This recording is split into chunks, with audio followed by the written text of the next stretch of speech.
Consulate General natin.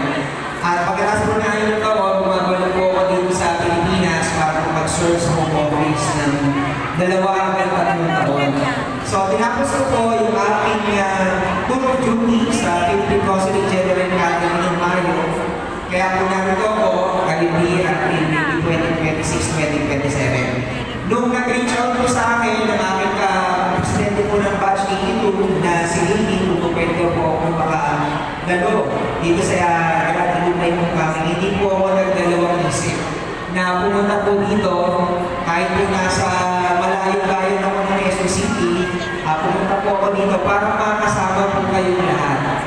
At natutuwa po ako na makita na maraming po mga batches ang nakikisa at nakikipag-celebrate itong Grand Alumni Homecoming. So,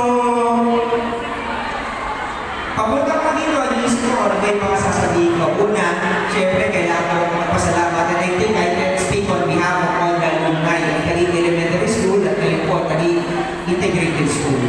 Pasasalamat sa lahat ng mga mahuhusay na guro ng paaralan ito na nagbubog sa ating lahat at naging malaking bahagi kung ano man ang tayo ngayon. At narito po yung ilan sa kanila, yung mga retired teachers. Gusto ko po sana samahan niyo ako, palakpakan po natin sila, bigyan po natin sila ng pugay at pasasalamat dahil po sa mga itinuro nila sa atin. So, mga retired teachers po ng Taguig Elementary School, maraming sa inyo, naging personal po natin mga teachers. Maraming salamat po. Kung wala kayo, wala din kami dito ngayon, iisip ko nga po kung ang buhay ay parang isang bahay. Ang gusto natin sa isang bahay ay matatag na pundasyon. Sa pag-aaral, ang pundasyon, siyempre, yun yung unang simulang ginagawa. Para sa atin, kindergarten yun at saka elementary. Pero mas mahaba yung panahon na ginugol natin sa elementary. Kaya sa mga naging matagumpay na alumni ng Taguig Elementary School, Taguig Integrated School, naging matibay yung mga pundasyon natin na itinuro sa atin ng ating mga teachers. Kaya tama na, napasalamatan natin sila sa gabi nito. And of course, sa lahat ng mga officials ng paaralan at ngayon pinagmumunuan ni Dr. Lito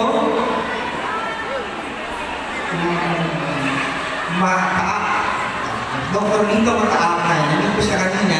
So, Dr. Lito, maraming salamat sa pamumuno mo dito sa Taguig Integrated School. Then, binabasa ko yung tema ng ating programa, Balikan ng Masayang Nakaraan, Harapin ang Magandang Bukas. Tunay pong naging masaya ako ngayon na makita, especially mga batch ko, batch 82, na matagal ko mga nakasama, kalaro, kaibigan, habang buhay ng mga kaibigan. No? At syempre, iba po mga batches na nakasalimukanin namin dito sa Taguig Elementary